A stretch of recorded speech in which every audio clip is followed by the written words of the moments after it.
Halo semuanya, selamat pagi. Pagi Pak. Oke, Pak, udah kapan yang hadir? Ntar lagi kita mulai ya. Baru gimana? Kabar semuanya sehat? Alhamdulillah sehat Pak. Alhamdulillah. Ini yang lain nggak ada suara, sehat semua kan nih? Alhamdulillah kabar sehat. baik Pak. Oke. Ini baru 6 deh yang hadir ya. Baru gimana buat apa namanya eh dari proyek akhir? Ada update-update nggak atau ada yang mau ditanyakan?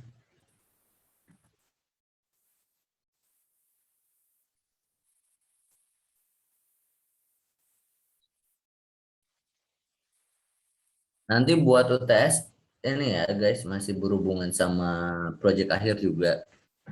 Jadi kalau misalnya emang menguasai dari yang proyek kalian buat itu nanti bakal apa namanya bakal eh, bagus lah insya Allah dapat nilainya. Kalau misalnya kurang menguasai ya akan berdampak juga sebetulnya.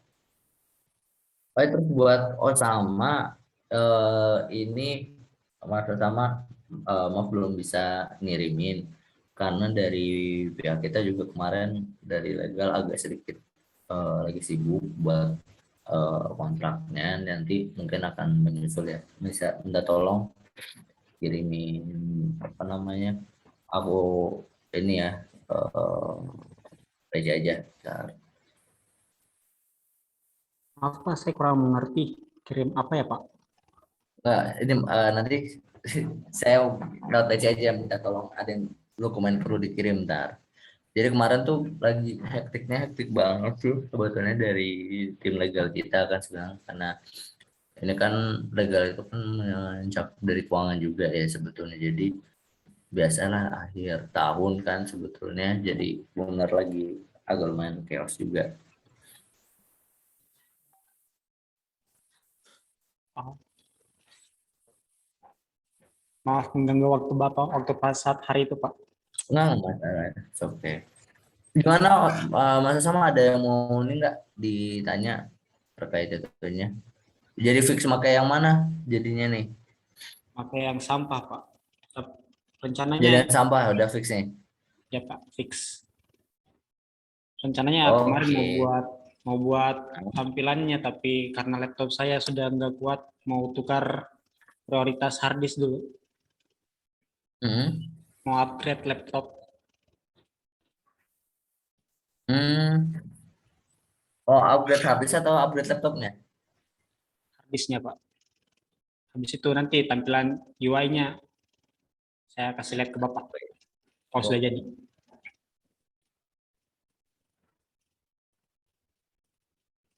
Nah, kayaknya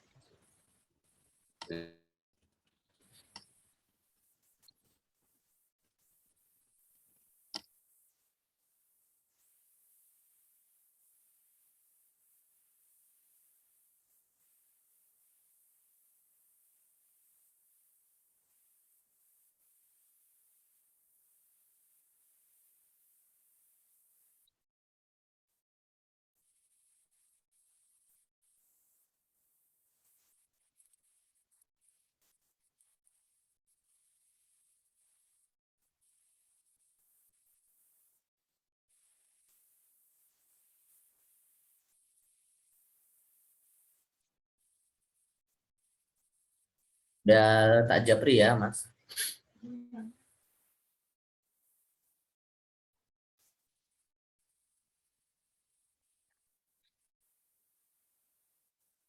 Karena ada lumayan baik, lumayan sibuk di situnya.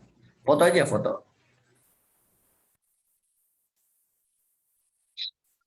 saja.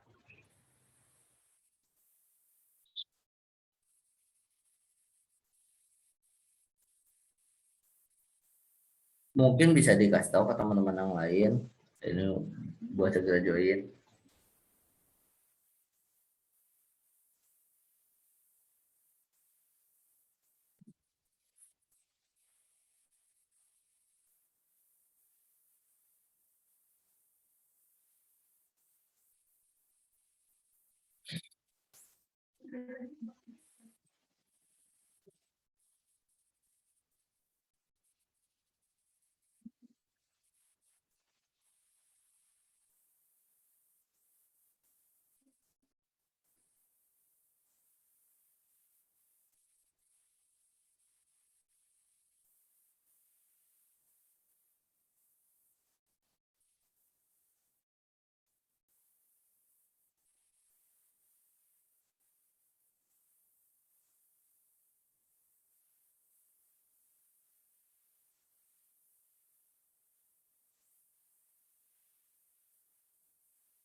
Nanti untuk Mas Osama mungkin bakal ini ya Mas ya, ketika emang jadi join dari staf PKS-nya, kita mungkin saya hanya sign di satu project, mungkin ada juga beberapa project yang lagi running, bisa saya ikut sertakan biar bisa langsung melihat prosesnya gimana nanti, diskusi dari apa namanya,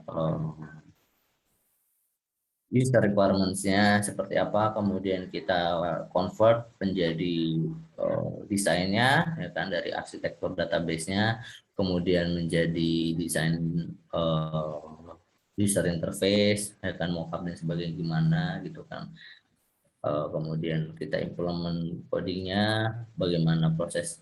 Jadi kita tuh biasanya melakukan weekly meeting sih sebetulnya, work in progress-nya weekly tiap hari, tiap hari Sabtu seringnya, kebanyakan Sabtu. Jadi Sabtu biasanya malah rapat banyak gitu sih sebetulnya, dari sore sampai malam bisa, tapi kadang juga ada yang di Jumat atau di Minggu. Jadi apa namanya, tergantung, nanti ngikutin aja, nanti saya invite ke apa namanya, grupnya untuk mengetahui detailnya.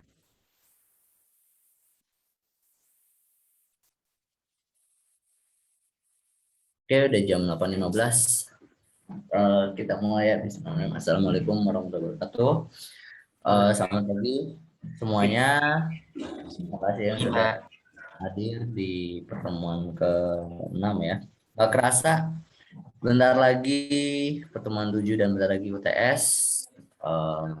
Ya, sebelum kita mulai, mari kita berdoa terlebih dahulu. Semoga di kelas pagi hari ini diberikan kemudahan dan kelancaran dari Allah, di ilmu yang bisa menjadi berkah, kemudian bisa bermanfaat, dan tidak hanya untuk nilai saja, tetapi memang bisa digunakan sebagai ilmu yang aplikatif ke depannya dan seterusnya. Amin. Oke, sebelumnya eh, saya mau absen terlebih dahulu nih ya, eh, namanya buat kehadiran eh, eh yang sama Aditya Duta, tadi kayaknya ada suaranya deh. Dia tidak, menghilang lagi. Aditya Duta nggak ada ya? Hadir, Pak. Oh iya, benar kan ada. Oke, terus Erlan.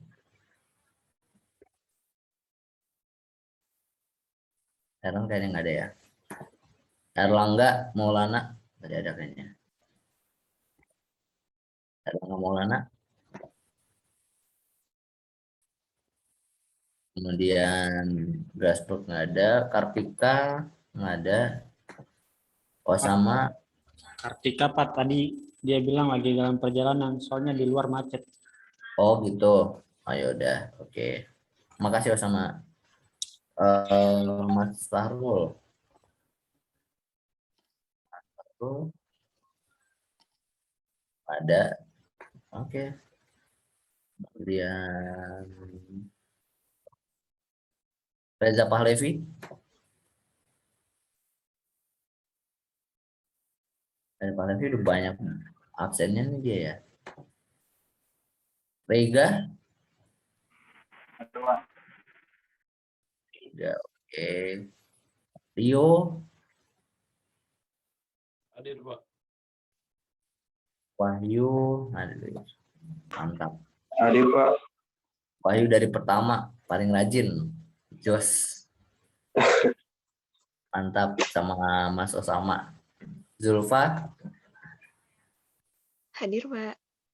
Oke. Oke, sudah. Ini berarti 3. Tadi masih nunggu ya. Izin si Kartika.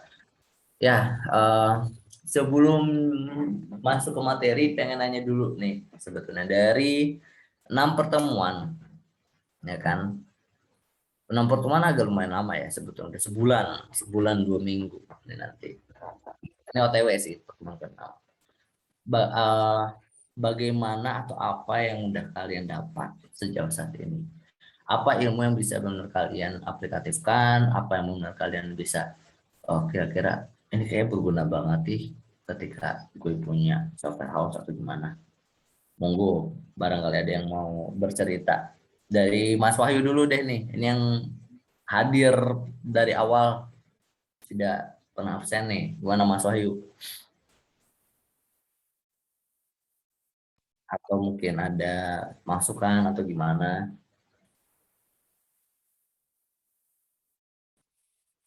Mas Wahyu? Kayaknya masih di. Oh iya, Pak. Itu ya, Pak, yang kita pelajarin dari semester pertama yang saya dapat ya, dari Pak. awal, betul. Menurut saya sih, Pak, kalau yang saya dapat ya, Pak, kalau mata pelajaran ini nantinya pasti banyak yang akan menawarkan kita pekerjaan ya, pastinya. Misalnya misalnya kita setelah lulus, kemungkinan kita tidak akan nganggur ya, Pak. Menurut saya sih, Pak. Harus dong, harus seperti itu. Jangan nganggur semua. Nanti kalau yang, Ya, Pak. Kalau yang nganggur saya tarik. Soalnya Pak, yang kalau saya baca-baca juga yang membutuhkan ini kemampuan untuk ini banyak juga sih Pak, lowongan-lowongan seperti itu Pak. Betul. Ini lebih ke arah untuk bisnis analisis sebetulnya ya, bisnis analis dan sebagainya, itu sangat berguna. Tapi dari Mas Soy sendiri dari mata kuliah ini, apakah merasakan hal tersebut juga atau enggak? Iya merasakan juga sih Pak. Udah merasakan ya, oke. Masa udah mulai masuk kayak secara aplikatif di praktikalnya juga kan sering saya sampaikan juga ya sebetulnya ya. Itu berarti juga dapat ya Mas Wahyu ya. Iya Pak, alhamdulillah Pak. Gila, kalau gitu. Kemudian siapa lagi? Mas Osama nih. Saya nanya yang rajin dulu nih. Saya sendiri rajin saya tanyain. Gak ada bercanda. Bentar, Mas Wahyu nggak minat ini Mas Wahyu? Oh iya Pak. Buat yang minat kan ini Mas Osama sama Mas Asbrook nih. Mas Wahyu nggak minat. Misalnya biar sekalian saya buatin sekaligus buat PKS-nya nanti. Sebenarnya sih saya minat sih Pak, tapi saya masih dari sini Pak, dari Surabaya masih jauh Pak. Oh di Surabaya. Ini iya, ya domisilinya. Surabaya mana, Mas Wahyu? Di Gubeng Pak. Oh Gubeng. Ya. Oke, I see. Ya udah kalau gitu berarti nanti bisa mau udah kesini lah ya, baru. Iya Pak. Oke. Kemudian tadi siapa Mas Osama? Gimana Mas Osama? Apa yang udah didapat sejauh 6 pertemuan? Pertama, dari mulai penyusunan materi sampai saat ini progresnya. Kalau dilakukan sendiri bisa, tapi susah. Terasa sekali beratnya. Oke. Apa di beratnya di mana Mas Osama? Dari mikirin ide sama waktu pas eksekusinya, Pak. Yes, Awalnya betul. awalnya saya merasa kayak, oh bisa ini, bisa sendiri. Kan saya sudah tahu beberapa bahasa, oh udah bisa-bisa. Pas Yes. besok pikir-pikir, oh, wah, nggak bisa, susah. I told you, ya kan? Tidak bisa one man show di sini. Gitu loh. Tidak akan bisa, Mas Osama. Saya udah, ibaratnya saya sampaikan pasti udah best practice-nya. Saya sudah pernah di titik Mas Osama sebetulnya. Wah, saya bisa nih sendiri kayaknya. Tiba-tiba dikejar klien. Jadi tidak Saya ingin punya. berlomba-lomba, capek. Iya, betul. Tidak bisa untuk sharing sebetulnya kan. Coba misalnya setidaknya ada partner satu aja gitu kan. Bisa apa? Bisa misu misu apa ya? Misu bisa ngedumel, bisa ngeluh-ngeluh bareng ibaratnya gitu kan sebetulnya. Coba kalau sendiri kayak dimarah-marahin klien sendiri, ya kan ngadepin klien sendiri, telan semuanya sendiri. Ya, Stres betul. sendirian. Ya, ya emang secara eksekusi pasti dia one of yang susah. Cuma masuk sama ada yang tahu nggak yang lebih susah lagi sebetulnya dibanding eksekusi. Oh Kalau nggak? Menurut Mas sama apa yang lebih susah daripada eksekusi? selain yang paling susah dari eksekusi aplikasinya, Pak? Iya, selain kan tadi mencari ide, terus kemudian dari ide itu dieksekusi, betul ya? Iya, Nah, Pak. kan Mas Sosomo ngerasa susah banget ya eksekusinya untuk mengerjakannya sendiri dan sebagainya, ya nggak tadi? Iya, Pak. Tapi sebenarnya ada yang lebih sulit Mas Osama. Tahu nggak apa yang lebih sulit menurut Mas Osama? Kurang tahu, Pak. Yang susah adalah untuk nge-keep up, untuk nge-maintain. Ketika kita mengeksekusi untuk sampai tahap satu satu milestone ya kan, MVP, minimum viable product, itu udah sulit. Tapi untuk mempertahankan produk itu eksis, untuk mempertahankan aplikasi itu eksis, ingat kurva software, masa sama, kalau tidak di-maintain, dia lama-lama akan usang. Nah, itu part yang paling sulitnya. Kenapa? Ketika kita sampai minimum viable product, kita udah punya partner, let's say, ya kan? Udah senang dan sebagainya. Ketika berjalannya waktu, apalagi uangnya kencang, lama-lama ada gesekan, ada frisky, yang apa akhirnya pecah. Ketika software mulai usang, ujungnya kita sendiri lagi. Sementara permintaan akan benar lebih yang namanya dikejar waktu. Time box-nya ketika MVP mungkin agak lebih besar time box-nya, tetapi ketika udah masuk, udah running, time box yang misalnya let's say sebelumnya ada 3 hari bisa cuma apa? 3 jam. Itu bagian tersulitnya ketika sudah jalan untuk maintain betulnya. Jadi di sini mah kenapa saya bilang bertiga adalah jalin sebetulnya hubungan yang baik dengan anggota kelompok, teamwork. Di situ benar sangat berpengaruh. Cuma dari kalau mata kuliah sendiri gimana Mas sama ini Saya yang sudah didapat wanti-wanti sih, Pak. apa? Materi materi tentang rekayasa perangkat lunak. Soalnya Hmm. pengen jadi software engineer. Oke. Tapi maksudnya sesuai dari apa namanya kayak wah iya nih emang ternyata kayak gini. Dari Mas Osama sendiri gimana? Iya, Pak. Sudah kebayang sih Oh akan ya. akan sesulit ini. Tapi Oh, nggak tahu kalau misalnya bisa sesulit lagi, bisa lebih sulit lagi. iya, ini ingat kan ya kalau di software engineering di rekayasa perangkat lunak ya kan, kan ada tahap analisis, ada tahap desain, ada tahap implementatif, ada tahap testing. Nah, itu sampai tahap testing ya sebetulnya itu adalah untuk tahap awal adalah MVP, minimum viable product. Ketika masuk kepada maintenance, nah itu barulah berasa yang tadi saya bilang.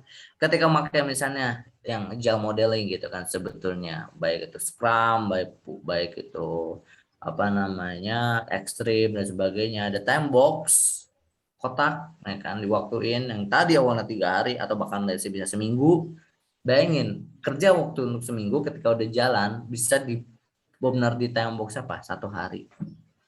Nah kenapa begitu masuk ke Scrum ya sebetulnya. Misalnya kita pakai Scrum, sprintnya benar akan berbeda banget antara proses mencapai minimum viable product MVP-nya atau setelah produk tersebut jadi, gitu sih Mas Osama. Jadi apa namanya ya, tapi seru itu sebetulnya, seru ini apa namanya dalam prosesnya, apalagi dalam membuat ya kan ide dan sebagainya. Oke, begitu.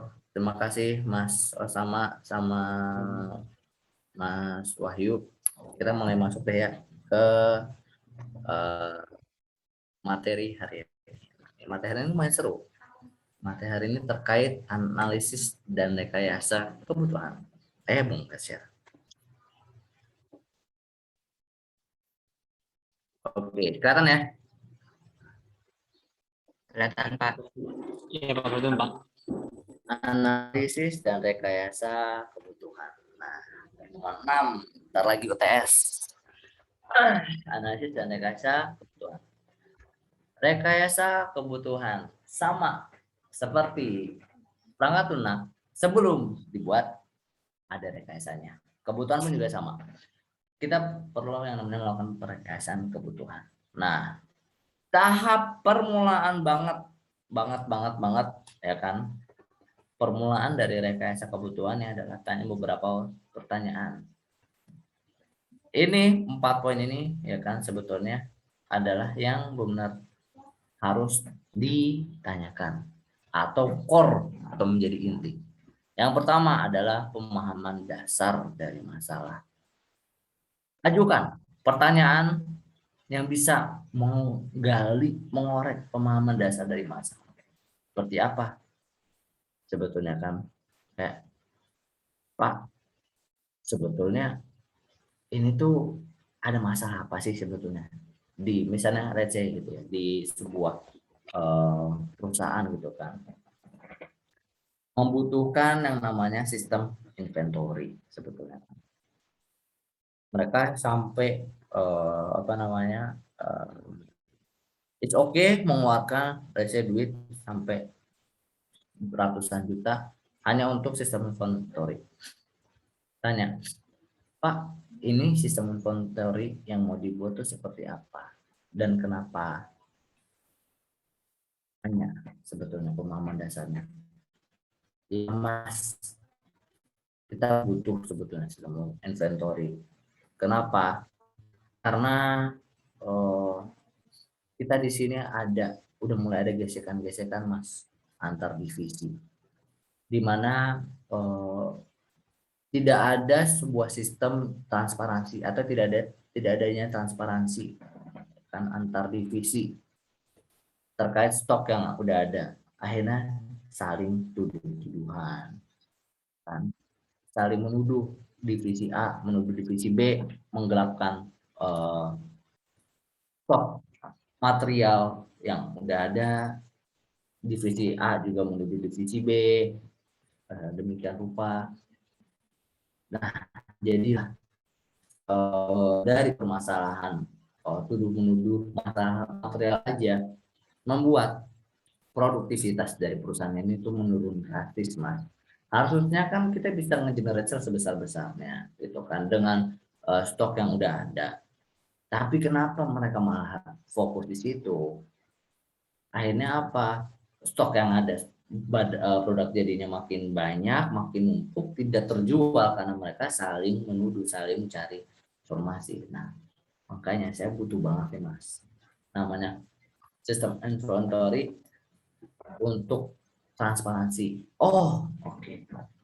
Langsung catat. Oke, berarti apa namanya membutuhkan sistem inventory yang bisa dilihat dari semua pihak. Kan divisi A bisa melihat, divisi B bisa melihat, saling melihat. Tapi berbeda ketika permasalahannya adalah iya Mas, saya pengen memantau bagaimana stok dari masing-masing divisi, tapi stok tersebut dirahasiakan. Jangan sampai bisa dilihat masing-masing divisi agar itu menjadi rahasia. Itu menjadi suatu user requirement yang berbeda. sebetulnya, ya kan? Kenapa perlu dirahasiakan nih? Karena saat ini divisi B, ya ada Tokopedia. divisi B merupakan divisi baru Mas sebetulnya. Jadi kita masih belum bisa ngebuka secara transparansi. Itu adalah dua permasalahan yang berbeda padahal secara general mereka sama-sama membutuhkan inventory sebetulnya. Sama-sama membutuhkan sebuah sistem informasi stok inventory. Tetapi pendekatannya berbeda. Yang satu harus transparan, yang satu enggak. Terus gimana yang bukan transparan? Ya Mas, saya selaku pemiliknya, saya cuma pengen melakukan monitoring antara divisi. Oh oke. Berarti seantar divisi tidak bisa melihat, tetapi owner bisa secara broader view, secara bird eye view melihat kedua stok tersebut. Bisa mantau. Soalnya saya masih belum percaya sepenuhnya untuk melepas divisi B, Mas. Itu kan dia beberapa kali melakukan kesalahan. Jadi saya pengen bantu untuk monitoring aja, evaluasi. That's untuk pemahaman dasar dari masalah. Dilihat sebetulnya. Oh, kayak gini. Sama masalah general sama, tetapi masalahnya akar permasalahan beda, maka apa yang harus kita lakukan beda. Desain dari database, desain dari mockup, desain dari aplikasi akan berbeda. Tentu implementasinya akan berbeda, testingnya akan berbeda. Ketika nanti testing, ketika transparan, yang difokuskan adalah dari permasalahan tersebut. Divisi B bisa nggak ngelihat divisi di stok divisi A? Oh bisa. Divisi A bisa nggak ngelihat stok divisi B? Oh bisa. Oke. Contoh. Tetapi ketika yang permasalahan kedua adalah divisi A bisa nggak ngelihat divisi B? Nggak bisa. Divisi B bisa nggak ngelihat divisi A? Nggak bisa. Tapi owner bisa ngelihat stok dari kedua barang nggak? Bisa. Testing centang. Itu dari satu user requirements. Kedua adalah orang yang membutuhkan solusi. Nah, dari kasus yang tadi ya jelas orang yang membutuhkan solusi adalah owner. Rata-rata biasanya orang yang membutuhkan solusi itu bisa, bukan sih rata-rata ya, maksudnya adalah dari owner, sebenarnya dari pemilik. Karena biasanya kalau masalah datangnya dari owner, pasti proyek tersebut jalan. Tetapi kalau masalah tersebut masih dari timnya saja, maka tidak jalan atau tidak akan go, gitu. Jadi kebanyakan saya menemukan orang yang membutuhkan solusi itu adalah owner atau eksekutif. Atau biasanya adalah tadi sudah dalam kondisi yang gawat deh, udah gawat darurat, karena udah IGD banget dah, itu kan sebetulnya. Udah gawat darurat antara divisi sama divisi B, udah sampai mencemaskan nih untuk kok nggak ada generasi, kok nggak ada produksi apapun dan bla bla bla. Tapi ujungnya apa? Yang membutuhkan solusi adalah si. Nah, tapi di sini ada lagi orang yang membutuhkan solusi. Di sini stakeholdernya ada apa aja, atau nanti yang akan bersinggungan dengan sistem ada apa aja. Oh, oke, ada owner, ada divisi A, ada divisi B, itu kan. Oke, berarti ketiga ini orang yang membutuhkan solusi tinggi-tingginya. Walaupun nanti ketika pelaksanaannya, Pak, Bapak yang langsung bersinggungan dengan sistem atau enggak? Oh enggak Mas, kita punya admin sendiri, gitu kan. Bahkan admin bisa dibeli, oh iya, ini kita ada admin keuangan Mas, gitu kan. Jadi mungkin ada admin legal, ada admin keuangan, ada admin bla bla bla dan lain-lainnya gitu maksudnya. Ya Mas, kita ada admin keuangan. Oke, berarti yang yang mengurus yang disebut adalah admin keuangan. Tetapi bisa jadi gini, oke, admin keuangan yang ngurus, tapi ada validasi enggak Pak? Ada otorisasi enggak atau ada konfirmasi enggak dari Bapak? Oh iya Mas, ada dari kita, gitu kan. Oh, berarti ketua divisi tetap ada singgungan langsung dengan sistem untuk proses rekrutnya. Karena dia ada berhubungan dengan sistem, ya kan, tapi dia berupa validasi. Oke, ya udah, berarti ini nanti akan nanti admin keuangannya akan membuat, gitu kan, sebetulnya, atau membuat laporan untuk pengajuan barang dan sebagainya di ACC dulu, baru di ACC sama ke divisinya atau ketua unitnya, baru dikirim ke owners dan seterusnya, orang yang mau. Kemudian keadaan dari solusi yang diinginkan tadi, testing. Ketika dari solusi yang diberikan adalah, oh yaudah berarti kita membuat sebuah sistem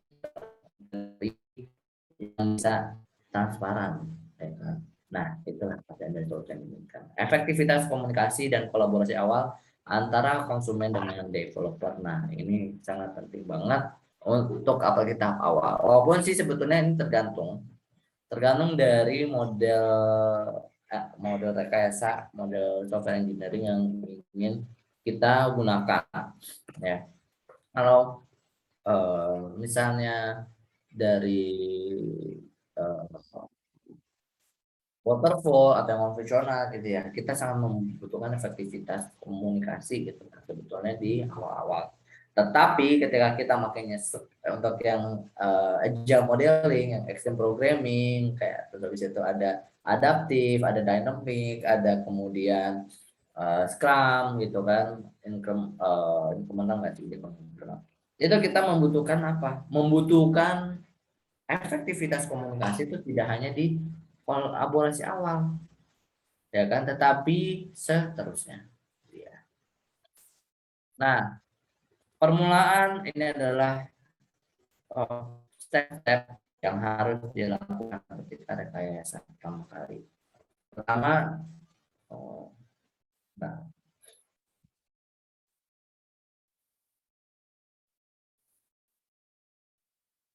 pertama kali adalah yang kita dapatkan dari perolehan, memperoleh kebutuhan dari semua stakeholder. Jadi kita ketika melakukan tahap user requirements gathering, ya, kita tidak hanya bisa mendengar dari satu sisi. Kalau tadi kondisinya atau situasinya ya ada permasalahan membutuhkan sebuah sistem informasi inventory, ya kan, kemungkinan pertama kali yang menghubung kita adalah owner ya kan. Tetapi dia kan menjelaskan, ya kan, yang dia butuhin itu gini mas. Tetapi ketika kenyataannya adalah, oh ternyata ini tuh di buildnya tuh bersinggungan atau membutuhkan langsung dari sisi B. Nah, kita di sini ya harus nanya juga nih sebetulnya kepada divisi A dan divisi B, sebetulnya seperti apa sih bisnis prosesnya, seperti apa sih manualnya dulu, sebelumnya seperti apa sih, alur bisnisnya gimana, di situ ditanyakan. Ya mas, jadi kalau misalnya inventory itu kita awalnya gini, berawal dari kita tuh pengajuan untuk pencairan dana untuk pemberian dari inventory, kemudian konfirmasi dari supplier, kemudian supplier konfirmasi, barulah dikirim, kemudian kita menerima. Nah, diterima nanti kita konfirmasi lagi, oh berarti sudah diterima gitu. Terus kita itu misalnya dari divisi A kita ke divisi B, ya mas kita biasa kita sebelum melakukan pengajuan kita nanya dulu nih mas ke supplier gitu kan, sebetulnya ke supplier udah ada, oke, confirm, nanti baru kita membuat pengajuan, terus langsung supplier yang ngirim kita nerima. Secara garis besar, in broader view, in general sama, ya kan. Oke, dari kata-kata itu bisa dibuat ibaratnya gini, kita generalisir adalah, oh kayaknya supplier ini merupakan entitas eksternal, ya kan, dia bisa bersinggungan, dia bisa tidak bersinggungan. Kemudian kita nanya kepada project, pada atasan, kita ada dapat kondisi kayak gitu, mau dibuat kondisi yang seperti apa, oh kayak gini mas, oh berarti supplier, akhirnya diputuskan, ya udah mas, supplier itu nanti secara off system aja, jadi nanti ada pengajuan, ya kan, kemudian udah divalidasi, baru diterima kayak gitu. Nah, ini memperoleh kebutuhan dari semua stakeholder dibutuhkan. Kenapa supplier itu tidak kita tanyakan? Karena dia pada dasarnya project ini merupakan dari perusahaan si A. Jadi yang perusahaan stakeholder dari perusahaan A itulah yang perlu ditanyakan. Kecuali kalau mereka memutuskan ya mas kayaknya supplier harus dimasukkan ya mas sebetulnya, nah baru kita nanya sebetulnya. Atau bisa saja bertanya sebetulnya kayak gimana keinginan tersebut. Kemudian tahap keduanya atau tahap berikutnya adalah penguraian.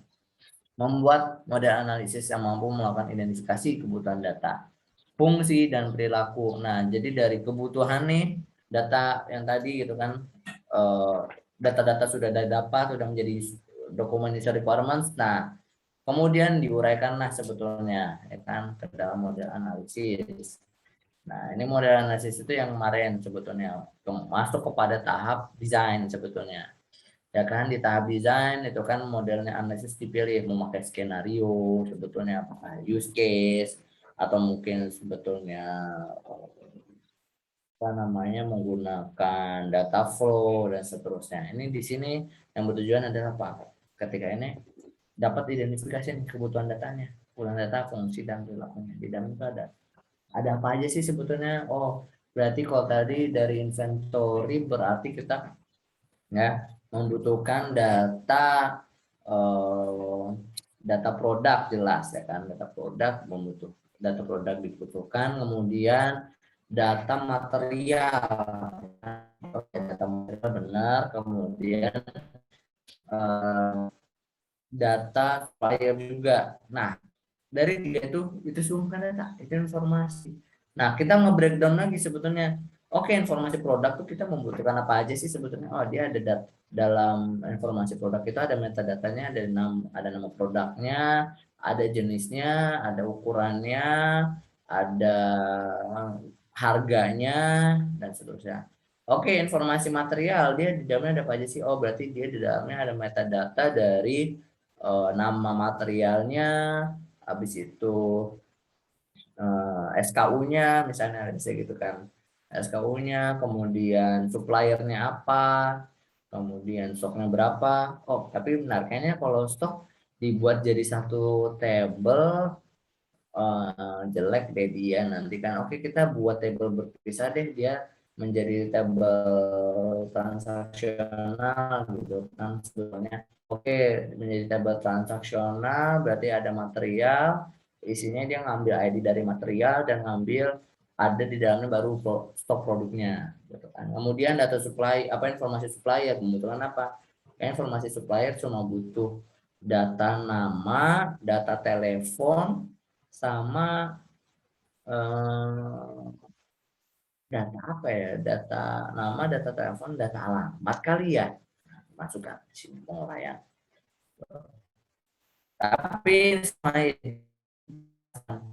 butuh seperti itu tadi, misalnya tiba-tiba ada data telepon, ketika di user requirements-nya ada gini, ya mas kita kan tadi berhubungan dengan supplier walaupun lewat sistem tapi ngomongnya kita bisa langsung call mas gitu loh. Ibaratnya kan kalau misalnya buka dari handphone atau ya dari smartphone gitu kan, kita klik bisa langsung muncul kan bapak mau nelfon. Nah jadi kita kayaknya butuh langsung di situ langsung bisa ngomong habis mengajukan masukin data telepon gitu.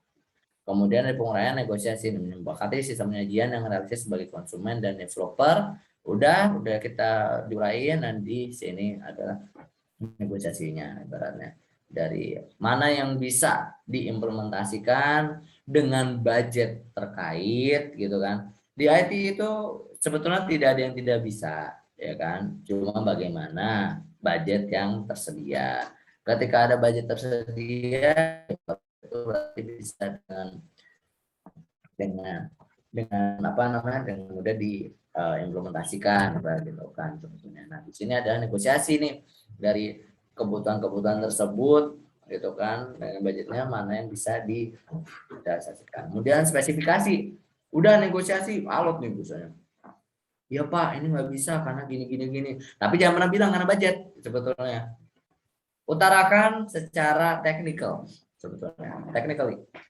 Iya Pak kita nggak bisa Pak karena ini ada batasan Pak karena penggunaan menggunakan ini dan sebagainya, package yang ini gini dan package yang sebenarnya kita bisa Pak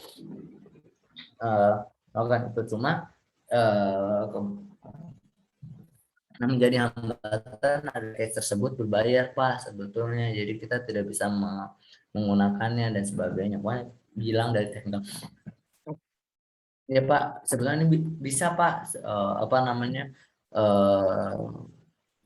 yang dari Bapak inginkan, cuma kok ketika kita melihat, kita jabarin, kita breakdown, kok di apa ya namanya, kebutuhannya kok melebar banget ya Pak ya, sebetulnya tidak sesuai dengan first brief gitu kan. Sebetulnya ini kita banyak banget perombakan secara database, secara logik Pak. Sebetulnya kita harus banyak perombakan, kita harus banyak perubahan, jadi yang mau saya bla bla bla.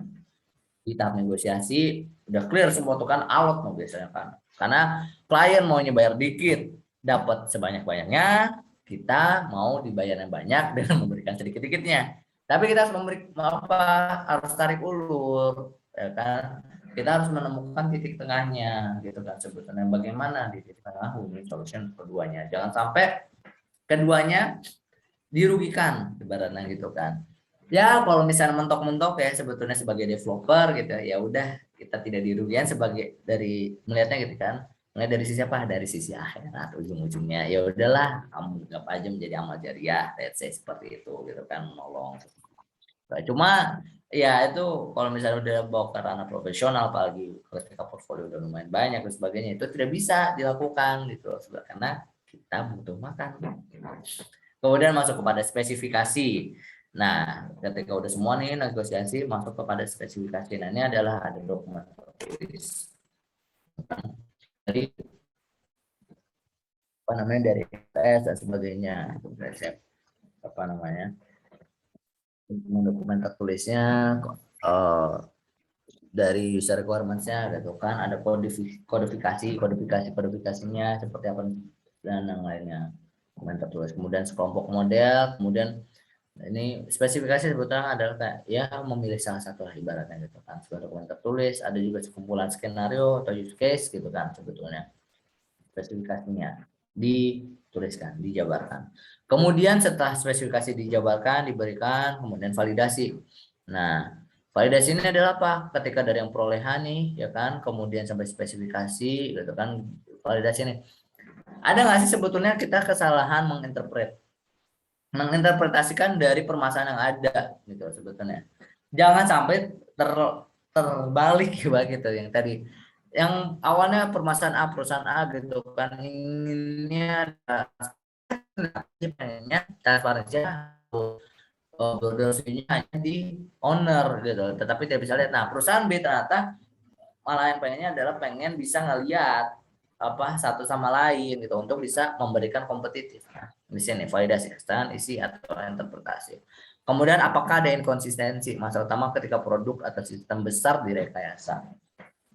Ini biasanya ketika kita ingin membuat sebuah sistem yang besar atau kita ingin memodifikasi sistem yang sudah jadi tapi termasuk sistem besar. Nah, ini kita harus nih konsistensi antara satu bisnis proses yang satu dengan bisnis proses yang lain gitu kan. Misalnya nih itu kan apa namanya tadi bisnis modelnya adalah atau bisnis prosesnya dia mendapatkan apa namanya supplier gitu kan, konfirmasi ke supplier baru masuk. Nah, let's say awalnya semua kayak gitu kan, terus kita menangkap ya data of system, ternyata sebetulnya itu ada maunya supplier dimasukkan. Nah, di sini nih itu kan inkonsistensi sebetulnya. Oh, ini berarti kita salah nangkap, harus di apa namanya harusnya supplier dimasukkan sebetulnya. Nah, kemudian ini kebutuhan non konflik atau tidak realistis ya tadi sebetulnya, Mas bisa nggak sih sebetulnya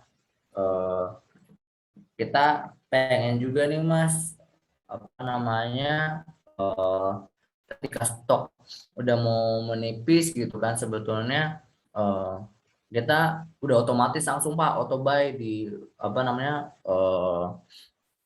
udah langsung auto buy, tapi kita juga ngelihat Pak dari supplier mana yang bagus Pak sebetulnya, jadi auto buy-nya langsung dari supplier. Wah, Pak mohon maaf nih Bapak bilangnya sistem informasi inventory gitu kan, bukan sistem cerdas sebetulnya, bukan AI. Itu kan sebetulnya udah masuk apa? Itu udah masuk namanya neurofazi.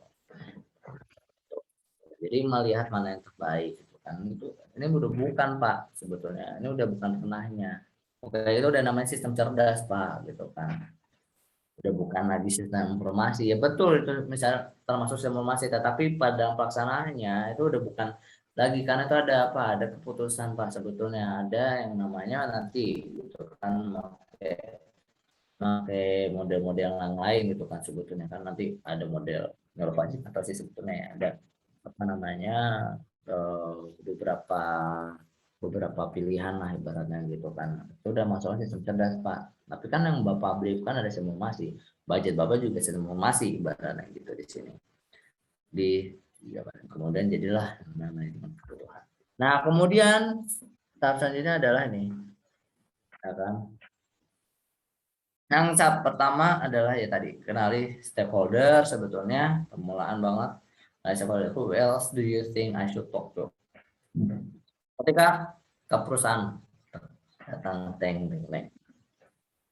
ya kan, kita mau mencari tahu apa namanya terkait user requirements pada sistem yang kita bangun ya kan. Harusnya kita ngomong yang berhubungan dengan orang yang berhubungan dengan inventory, stok, bahkan keuangan, dan sebagainya. Jangan sampai kita salah ngomong, kita malah ngomong kemana? Ke front office. Receh gitu ya sebelah. Kemana? Ke satpam. Ya tidak relevan. Mereka tidak tahu sebetulnya bagaimana apa namanya bisnis prosesnya. Mungkin saja mereka tahu, tetapi mereka tidak detail. Karena ketika kita rekayasa kebutuhan, kita lagi di requirements kita, dan kita membutuhkan hal yang sangat detail, dan detail kita ketanyakan, kita buat skenario nya di situlah mengenai stakeholder. Kemudian step 2 ya kan, kenali sudut pandang lain. Ini yang dibilang harus melihat dari semua stakeholder. Ibaratnya ketika B tadi, ketika divisi A bilang iya kita ada supplier dan sebagainya, kita mengajukan ini dan sebagainya, ya kita harus lihat nih sebetulnya, oh kita apa ini kita ada orang stockroomnya nggak gitu kan, admin stoknya, oh ada Mas gitu kan, oh berarti kita harus tanya nih kepada stok, oh iya Mas, kita melakukan konfirmasi validasi, iya ya Mas, biasa kita nanti setelah pengajuan supaya ngirim kita akan konfirmasi kalau barang sudah diterima dan tutup. Kemudian menuju kolaborasi, dan yang selanjutnya cepat adalah pertanyaan pertama sebetulnya, siapa di belakang dan seterusnya. Ada pertanyaan kayak ini, siapa yang akan menggunakan solusi ini, apa keuntungan ekonomi dari solusi yang sukses dan seterusnya. Pertanyaan pertama, siapa yang akan menggunakan, kan tadi berarti apa namanya owner, kemudian ketua divisi A, ketua divisi B, admin divisi B, mungkin admin owner juga, apa keuntungan ekonomi dari solusi yang sukses, jelas bisa transparansi secara stok, akhirnya tidak ada lagi tuduh-tuduhan, bisa kemudian ngegenerate atau bisa produktif yang lebih baik lagi dan seterusnya. Apakah ada sumber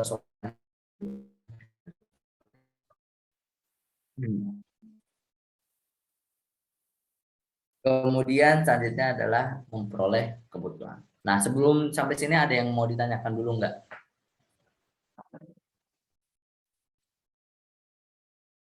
Ini siapa nih? Masuk sama. Pada saat proses apa untuk memperhatikan interface-nya Pak? Dan pada stakeholder itu apa urutannya dapat berubah? Misalnya spesifikasi dulu, lalu negosiasi Pak. Oke, ini nice question nih sebetulnya. Untuk memperlihatkan interface yang jelas ketika user requirements-nya sudah jelas sebetulnya. Tetapi best practice-nya adalah ketika kita lagi namanya ngobrol ya, meeting nih. Ini kan ini ada pertemuan ya kan, diadakan dan dihadiri ya kan. Di proses ini sebetulnya seringkali terjadi adalah kita gini. Kita harus bisa menggambarkan sebuah mockup interface dadakan. Dadakan seperti apa? Low fidelity. Gitu loh sebetulnya. Fidelity gitu loh. Nggak usah yang pakai apa namanya Visio, pakai apa namanya pakai misalnya Adobe XD gitu kan, habis itu atau pakai Figma gitu kan, sampai ada user interaction-nya, user experience dan bla bla bla, nggak sampai seperti itu. Tetapi seringkali ada ketika kita datang, kita biasanya di Jamota kan udah berapa kali buat sistem, apalagi udah berapa kali buat sistem. Kan ngomong kayak gini, ya Mas, tapi kita semua belum ada gambaran Mas, sebetulnya kayak gimana. Nah, sebenarnya gitu kan. Kita langsung gambarannya secara low fidelity, pakai tangan, pakai pulpen, pakai pensil lah ibarat gitu kan. Kita gambarin nih Pak, jadi kayak gini. Nah Bapak kan masuk nih Pak, gitu. Dijelasin. Di sini ada table, di sini ada button Pak. Gitu. Nah itu seringkali ya ketika berhadapan sama orang ibaratnya sudah lumayan senior lah, ibaratnya gitu, senior yang emang ingin dari manual gitu kan, tadi gitu, ownernya gitu kan, kita jelasin gitu, kita gambarin. Nah disitulah apa namanya kadang dibutuhkan juga untuk best practice-nya. Cuma kalau untuk secara teoretikalnya adalah ya memang ketika sudah selesai gitu kan, sudah dapat user requirement, sudah analisis sudah selesai, baru masuk ke tahap desain. Di semua model pasti selalu seperti itu. Gitu. Jadi pasti dapat user requirement dulu. Nah, ketika tadi ya apa urutannya dapat berubah gitu kan. Misal spesifikasi dulu, lalu negosiasi Pak. Menarik nih sebetulnya. Nah, ini sebetulnya komplementer, bisa saling berhubungan. Nah, tetapi ya Mas Osama ibarat gini, kalau kita udah capek-capek nulis spesifikasi sebetulnya ya, tiba-tiba secara negosiasi nih, ya kan, itu masih belum gitu sebetulnya. Kita masih ada yang belum nih, yang belum sepakat. Kita udah bikin nih use case, udah bikin prototype ibarat gitu kan, dokumen tertulis dan sebagainya. Nah, tapi ternyata apa namanya masih ada yang belum disepakati, ya ujungnya kita ngulang lagi. Nah lebih baik ada di negosiasi sebetulnya gitu loh, dinegosiasi, diselesaikan dulu, dikelarin dulu gitu kan, sebetulnya baru masuk ke spesifikasi. Nah spesifikasi udah gini, jangan sampai keliru sebetulnya antara validasi dengan negosiasi. Validasi seringkali ada seringnya, ya kan, kalau udah dispesifikasiin, divalidasi itu biasanya hanya untuk kayak formal, informasi secara legal kuat untuk penandatanganan gitu sebetulnya, dibaca oke, udah kelar baru tanda tangan. Nah, tapi kalau misalnya spesifikasi dan negosiasi ditukar, yang ada kita tidak efektif, tidak efisien dalam pengerjaannya, seperti itu. Bagaimana Mas Osama?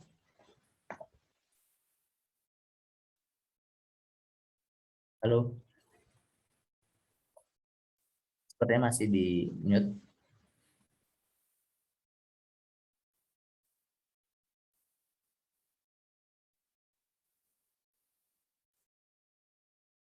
Nih apa nih?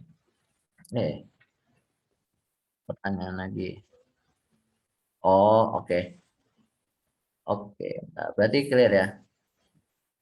Baik, kemudian Mas Aditya nih, saya mau tanya Pak, jika dalam negosiasi belum dapat dipecahkan atau disepakati oleh customer atau konsumen, misalnya dalam membujuk customer itu agar sepakat dengan negosiasi yang dibicarakan, dan juga untuk validasi jika ditemukan kesalahan yang fatal apa bisa di. Nah, ini menarik banget nih sebetulnya, Mas Aditya ya. Saya pernah, ini berdasarkan pengalaman sih. Saya pernah gagal gara-gara di negosiasi tidak ketemu. Sebetulnya gagal, DP udah masuk sebetulnya, udah sama saja gitu. Nah, ini ya pentingnya adalah gini. Pentingnya kontrak sebetulnya di sini. Pentingnya kontrak, kemudian pentingnya apa? Bukti otentik. Jadi ketika kita baru mau pertama kali ketemu nih untuk first brief, general brief, pastikan banget kalian merecord. Karena itu adalah apa? Bukti otentik. Ketika misalnya di negosiasi dia ngotot gini-gini, ya kan, dan melebar jauh dan dia tidak mau adanya additional cost, putar saja rekaman tersebut. Itu udah menjadi bukti legal yang kuat sebetulnya. Tapi sebetulnya ya jarang banget sih di negosiasi itu terjadi gitu. Tapi saya pernah sebetulnya kayak gitu kan, mereka nggak mau dan sebagainya. Nah, tetapi karena di kontrak itu sudah tertulis DP udah masuk, segala bentuk DP gitu kan sebetulnya tidak dapat dikembalikan, dan jika ada pembatalan maka tidak bisa dikembalikan dan sebagainya, ya udah itu akhirnya jadi hak milik kita, walaupun tidak, misalnya let's say harga proyeknya 150 juta, yang mungkin yang baru masuk 30 juta, ya udah kita berarti mungkin kehilangan 120 juta, let's say kayak gitu kan. Cuma tadi balik lagi, negosiasi itu penting semua bentuk bukti-bukti sebetulnya ya, bukti-bukti dari first brief juga gitu kan sebetulnya. Dan misalnya itu dari segi hukum, segi teknis juga disampaikan juga gitu sebetulnya. Kita sebagai anak IT kita harus pintar-pintar sebetulnya mencari, sebagai nih, bentar, lagi ada tukang berisik, bentar, ada tukang perabotan. Jadi let's say misalnya gini, apa namanya, dia meminta gitu kan sebetulnya tadi apa namanya, sistem inventory, tapi masuknya adalah udah sistem cerdas. Nah, kalian cari nih sebetulnya artikel, kau perlu jurnal, paper gitu kan, yang menuliskan apa sih perbedaannya gitu. Dan kalian misalnya ngomong tadi, ya Pak ini kita harus menggunakan neurofaji, kalian buktikan sebetulnya sistem yang menggunakan neurofaji seperti apa, kita buktikan secara apa, secara sainsnya gimana gitu, secara keilmuannya seperti apa, kita buktikan, kita nyari juga apa namanya, misalnya saya dari Stack Overflow, ya Pak ini kita gini Pak, ini tidak mungkin, jadi berapa, kita negosiasi. Sebelum kita melakukan negosiasi, kita harus pastikan gitu loh, yang ingin kita negosiate kita udah punya nih amunisinya, jangan sampai kita ke situ dengan tangan kosong gitu. Sebetulnya kita udah buktikan, boleh dari link, boleh dari screenshot, boleh dari tadi bukti rekaman dan sebagainya, kita buktikan di situ seperti itu. Nah, kemudian validasi ya, ketika misalnya ada yang fatal, ya jelas masih bisa dong, masih bisa diatasi. Ini kan masih dalam tahap kebutuhan, bahkan malah ini di sini nih titik kritisnya sebetulnya validasi.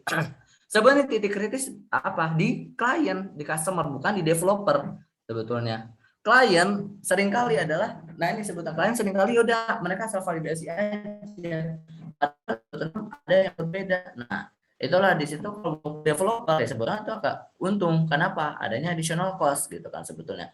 Cuma di sini ada titik kritis gitu kan, di sinilah kalau misalnya ketemu fatal di titik ini, masih alhamdulillah sebetulnya masih bisa diatasi ya kan, sebenarnya daripada kita udah lagi implementasi tiba-tiba ketemu datang ujuk-ujuk gitu, duduk gitu kan, Mas saya ada perubahan Mas gitu kan, saya nggak jadi mau inventory, saya mau jadinya bikin sistem informasi kepogan aja, keplak aja gitu, kayak di sini lah ibaratnya masih bisa, ibaratnya kalau divalidasi masih bisa diatasi gitu loh sebenarnya. Cuma ya tadi misalnya kesalahan ya tidak keseluruhan, tetapi ketika dinegosiasi kita harus mengonfirmasi semuanya dulu, karena tadi yang saya bilang di validasi ini adalah secara yang memiliki kekuatan legalnya seperti itu. Nah, oke, apa ada bentuk pelatihan dalam persiapan dan ini maksudnya gimana nih? Saya kurang paham nih, Mas Osama. Ada bentuk pelatihan dalam persiapan dan maksudnya ini kali dalam dalam persiapan dan pembuatan user requirements-nya. Oh, sejauh saat ini sih sebetulnya nggak ada ya sebetulnya. Ini kita belum mungkin ntar. Nah, ini sih bukannya apa namanya, bukan bahasa eksak yang bisa di ini ya dipelajari sebetulnya, bukan kayak pasti mungkin kayak pemrograman, tapi misalnya kalian mau belajar gitu ya sebetulnya bisa coba cari gitu kan sebetulnya. Berisik banget motor.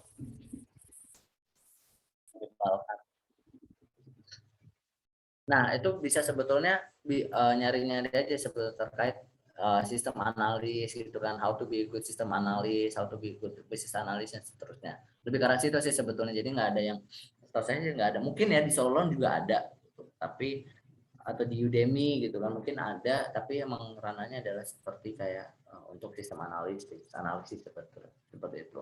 Tapi sebetulnya yang apa ya? Menurut saya nih, sebenarnya kalian kan teori doang ya sebetulnya kan, kayak teori gitu kan.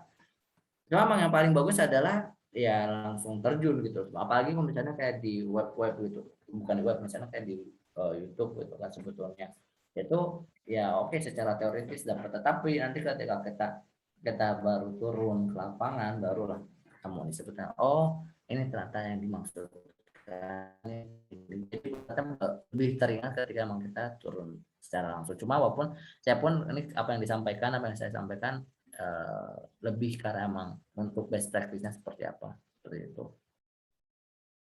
Oke, Mas Osama, siap. Ini saya lanjut berarti ya. Oke, memperoleh kebutuhan. Nah, disinilah tadi bagaimana kita dapat memperoleh kebutuhannya. Pertemuan diadakan dan dihadiri baik oleh software engineer maupun ada pertanyaan lagi. Oh ya, oke, Mas Adit, sama-sama. Ya kan dihadiri ya kan oleh software engineer maupun konsumen. Nah, ini bisa di apa namanya? Sebagai software engineer ini ya dari pihak developer lah ibarat gitu kan. Mode project manajernya, mode sistem analisnya gitu kan. Kalau misalnya mau masih kecil pasti dia software engineer-nya gitu kan.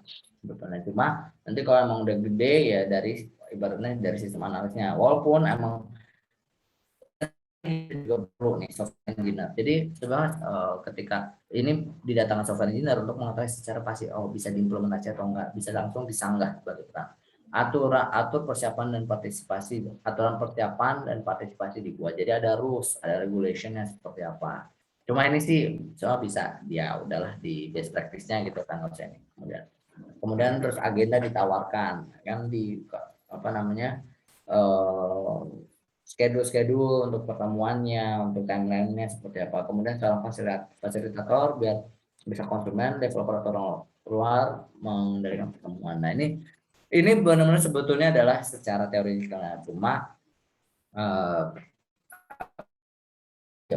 mau datang untuk memperoleh kebutuhan ya udah kita ngobrol sebetulnya, ngobrol aja gitu. Nah, ini sebetulnya kenapa perlu ada fasilitator? Karena emang to be honest, actualnya, in real life-nya, in real situation-nya adalah ketika lagi kita apa namanya user requirements gitu kan, talking gitu kan, itu masih hit up lah, agak lumayan hit up karena tadi ada dua mindset yang berbeda di mana klien maunya membayar sedikit dan mendapatkan sebanyak-banyaknya, sementara kita inginnya mendapat bayaran sebanyak-banyaknya tapi memberikan seminimumnya atau seoptimalnya lah, seefisien mungkin gitu. Nggak mungkin seminimum sih sebetulnya, saya nggak pernah, saya lebih kepada seefisien mungkin. Nah, di sini biasanya fasilitator ya gunanya tadi untuk menjembatani sebetulnya. Kemudian mekanisme definisi digunakan bisa berupa kata kerja, grafik, bulletin board elektronik, forum di server dan sebagainya. Ini ibaratnya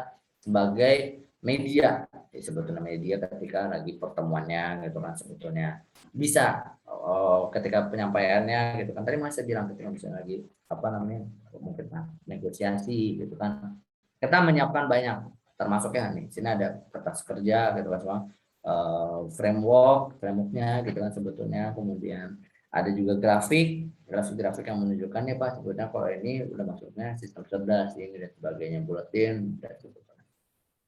Nah, tujuannya adalah ya ini untuk menemukan permasalahan itu kan sebetulnya. Jadi sebagai software engineer gitu ya, sebagai nanti yang melakukan rekayasa kebutuhan, kita tuh harus pintar-pintar sebetulnya, harus peka terhadap permasalahan. Kalau kalian tidak peka terhadap permasalahan akan sangat sulit. Karena apa? Kita cuma yobis aja gitu loh, ngikut aja. Klien ngomong A kita ngikut aja, kan ngomong B kita ngikut aja. Tetapi enggak, sebab ketika kita rekayasa kebutuhan, kita tuh kayak komunikasi dua arah, benar. Jangan cuma kita ngikut aja sebetulnya. Kita offering solution, kita ngasih gimana best practice-nya, kita offering lah ibaratnya gitu kan. Dia ngomong kayak gini, inventory, ya Mas sebetulnya tadi baik lagi kita ada masalah nih Mas. Biasanya kalau cuma ngomong gitu ada masalah di mana satu divisi sama divisi lain terus saling tuduh. Disitulah kita memberikan solusi. Ya, oh kalau gitu ini kita berarti membutuhkan transparansi ya Pak. Sebetulnya kita buat aja Pak sebuah simulasi inventory yang bisa dilihat antara pihak A dan pihak B, seperti itu sebetulnya. Tapi kita udah menemukan permasalahan, oh di situ, kemudian kita translate. Nah kemudian mengajukan elemen-elemen solusi yang tadi. Oke, kita membuat sistem informasi inventory yang transparan, yang bisa dilihat keduanya. Kemudian negosiasi pendekatan yang berbeda gitu kan, kayak tadi bagaimana kepada negosiasi approach-nya seperti apa gitu kan, kita mau kayak ini seperti apa dan sebagainya. Kemudian menentukan sekelompok kebutuhan solusi awal. Nah setelah udah pas ini itu baru dari satu solusi, baru dari satu user requirements ya. Nah nggak mungkin sebetulnya cuma satu user requirement, pasti banyak nih. Itu baru dari sisi permasalahan sebetulnya. Nanti sebetulnya ketika masuk pada requirement, ya kan, nanti bisa gini, Mas, nanti untuk loginnya kita memakainya pakai username aja Mas, ya kan, kita ngebuat apa nge-customize sendiri aja. Nah itu kan balik lagi, itu ada lagi user requirements. Oke, user ingin login dengan username yang customize. Nah, ada juga user yang pengen loginnya, Mas kita loginnya pakai OTP aja lah gitu kan, kita duitnya banyak gitu kan, udah pakai OTP aja gitu kan, biar lebih secure gitu, kita mah duit nggak masalah. Oh berarti tadi kebutuhan adalah login menggunakan OTP dan seterusnya. Itu baru dari dua, ada lagi yang lain. Ibarat Mas nanti di dashboard ditampilin ya Mas ya gini Mas nanti apa namanya tiap akun bisa ini ya Mas ya, bisa apa namanya ganti profil gitu kan, biar kayak Twitter, biar kayak media sosial lah Pak gitu kan, sebetulnya kan jadi nanti apa namanya lebih bonding dengan sistemnya lebih bagus Pak dan seterusnya gitu. Nah ini nanti penentuan sekelompok kebutuhan solusi awal. Kemudian penyebaran fungsi kualitas. Nah penyebaran fungsi ini sebetulnya berfungsinya ya adalah atau tugasnya apa sih sama penyebaran fungsinya? Penyebaran fungsinya adalah menemukan nilai dan persepsi konsumen dalam setiap fungsi yang diperlukan sistem. Tadi permasalahan dari adanya tuduh menuduh divisi, nilainya apa? Transparansi sebetulnya. Wah begitu kita ngasih, ya Pak transparansinya bisa dilihat. Bapak juga bisa ngeliat monitoring sambil tiduran pun Pak, pakai HP juga bisa Pak. Apa namanya ngawasin. Itulah namanya nilai. Nah penyebaran informasinya, gitu kan. Penyebaran terbagi menjadi 3, penyebaran informasi, penyebaran event dan objek data, gitu kan. Informasinya apa sebetulnya dari apa namanya data inventorinya, data stok, data produk, data material, gitu kan sebetulnya objek datanya, penyebaran informasinya, kemudian bisa diakses. Kemudian penyebaran tugasnya bagaimana? Penyebaran tugasnya adalah berarti siapa namanya ownernya bisa melihat, setiap divisi juga bisa melihat, memeriksa perilaku sistem gitu kan, bisa untuk saling dilihat, bisa saling dicek satu sama lain hasilnya seperti apa. Kemudian analisis nilai. Nah, ini menentukan prioritas relatif dari kebutuhan. Ini sebetulnya tadi otomatis mengimplementasi dari transparansi stok ini ya, transparansi inventory bisa dia sama lain. Ini jelas lebih urgent ya dibanding mengganti profile picture gitu kan sebetulnya. Nah, di sini jadi diberikan prioritas. Nah, kemudian mendapatkan produk-produk kerja. Nah, ini adalah beberapa tahapnya. Yang pertama adalah sebuah pernyataan kebutuhan dan kemungkinan dikerjakan. Kemudian adanya pernyataan terbatas tentang lingkup sistem atau produk gitu kan. Jadi setelah apa namanya ketika lagi requirements you are gathering gitu ya sebetulnya. Nanti ada nih sebetulnya ada apa namanya curhat-curhatan lah ibaratnya. Saya jarang sih ngomong kayak gitu, ngomongnya adalah UR gathering gitu, karena kayaknya kalau di situ apalagi kalau misalnya stakeholdernya adalah perempuan ya, itu mereka kayak aduh jadi kaku banget, mereka jadi tidak bisa menunjukkan semua permasalahan yang terjadi. Saya biasanya adalah ya udah sesi curhat ibarat gitu kan sebetulnya. Nah di sesi curhat tersebut di sini ada nih cuma tentang lingkup sistem atau produknya seperti apa gitu kan. Oh ini lingkupnya ya udahlah apa namanya untuk internal aja supaya tidak bisa. Nah itu kemudian daftar konsumen, pengguna, dan stakeholder lain yang berpartisipasi dalam pengumpulan kebutuhan. Oh, berarti ini tadi ada nih apa namanya dari ketua divisi A, ketua divisi B juga oh ternyata apa namanya bagian stock room juga ditanyakan gimana gitu kan. Misalnya ternyata supplier dipesertakan, berarti kita bertanya ke supplier. Nah, di sini nih kita membuat daftarnya sebetulnya dalam pengumpulan kebutuhan. Nah, kemudian deskripsi lingkungan teknis gitu kan, apa namanya, dari secara lingkungan teknis sistem seperti apa. Kemudian daftar kebutuhan disarankan dikelompokkan berdasarkan fungsi dan batasan domain yang diterapkan pada masing-masing kebutuhan. Ini biasanya nih daftar kebutuhan. Tadi misalnya kebutuhan untuk apa namanya dikelompokkan berdasarkan fungsi. Oh berarti ini untuk yang apa namanya fungsi transparan. Sebenarnya di dalamnya ada apa aja? Di dalamnya sebetulnya ada untuk pengajuan apa namanya pengajuan pencairan dana, pengajuan pemberian material dan sebetulnya. Nah itu dikelompokkan sebetulnya menjadi fungsi untuk apa namanya inventory transparan, apa namanya transparansi inventory. Nah, kemudian batasan domain yang akan pada masing-masing kebutuhan ini constraint-constraintnya seperti apa gitu.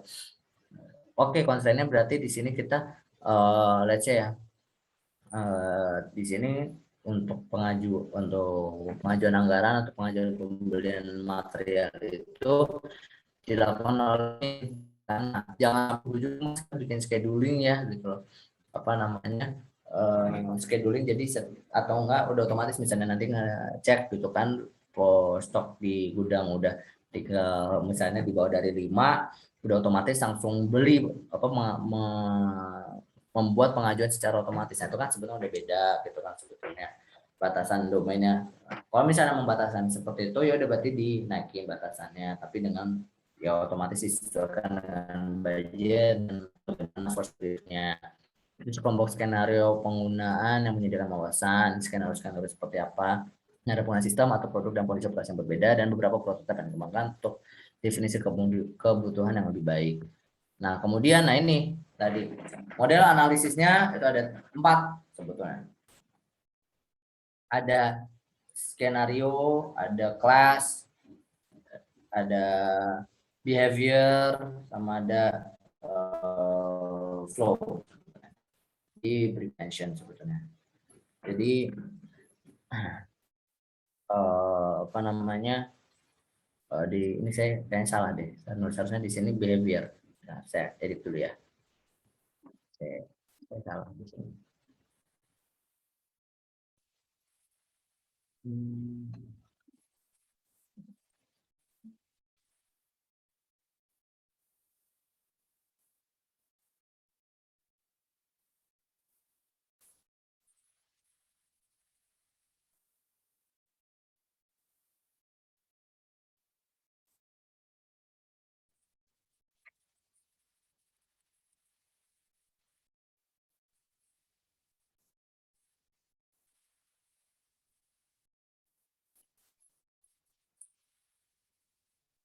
Behavior mana sih? Behavior.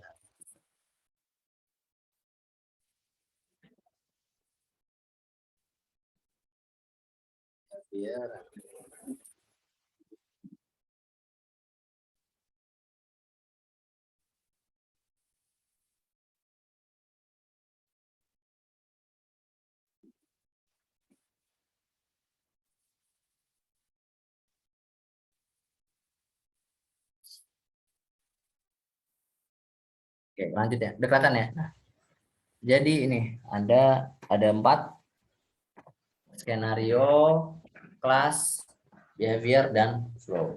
Nah, skenario dia ya apa namanya kita membuat sebutan dari skenario itu berhubungan juga dengan use case lah ibaratnya gitu kan, yang namanya juga case-case gitu kan, fungsional itu bersifat fungsional memperoleh narasi untuk fungsi pelanggan lunak. Nah, dia biasa menggunakan use case gitu, gambar interaksi sebetulnya model analisisnya. Tuh, menggunakan gambar interaksi antara aktor dan sistem. Kemudian kelas. Nah, kelas ini sebetulnya dia saling terkait, saling terhubung dengan skenario. Kelas dipengaruhi oleh skenario. Ketika kita menggunakan use case, nah barulah jadi nama kelas. Nah, kalau behavior itu kita menggunakan yang namanya state. Dia sebenarnya hampir mirip dengan use case, tetapi kalau use case dia itu kan adalah langsung dari usernya. Nah, tapi kalau ini enggak state-nya, misalnya kayak ibaratnya oh oke, state-nya adalah pertama sistem tidak login, nah ibaratnya gitu kan. Nah berarti habis itu state berikutnya adalah sistem login, habis itu state berikutnya adalah pengajuan barang, ibaratnya gitu kan. Pengajuan barang, kemudian state berikutnya apa? Oh, pengajuan barang diterima gitu, dan seterusnya. Ini di state diagram. Kalau data flow jelas dia data flow, menggunakan data flow diagram bagaimana data tersebut mengalir gitu kan sebetulnya. Jadi kayak misalnya yang kemarin pertemuan minggu lalu ya udah saya sampaikan ya. Kemarin ada apa namanya Mas Wahyu, ada Mas Sama, ada siapa lagi saya lupa teman kemarin. Itu udah saya tunjukkan juga data flow diagram. Ini kalau mau saya tunjukkan lagi boleh. Bentar. Di sini saya data flow diagram contohnya ya.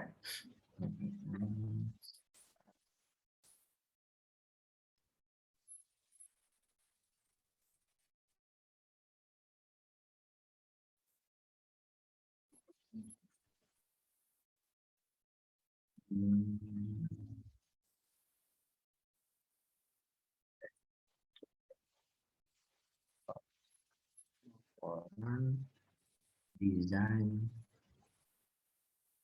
Nah, ini kelihatan ya semuanya? Kelihatan nggak share screen-nya? Nah, ini contoh dari data flow diagram. Ini saya membuat sebuah sistem pakar untuk identifikasi masa BMW.